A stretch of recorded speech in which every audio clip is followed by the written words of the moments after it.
व्यासपीठावरती उपस्थित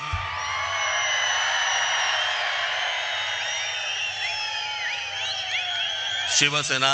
पक्षप्रमुख श्री उद्धव ठाकरे,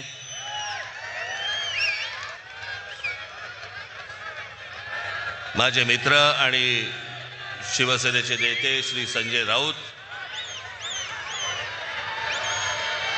इतर सर्व मान्यवर आणि मागे बसलेले सर्व आपले भावी नाशिकचे सर्व नगरसेवक,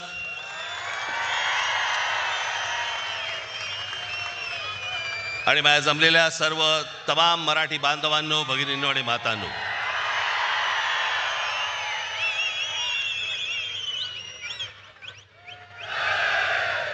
मी तुम्हाला सर्वांना योग्य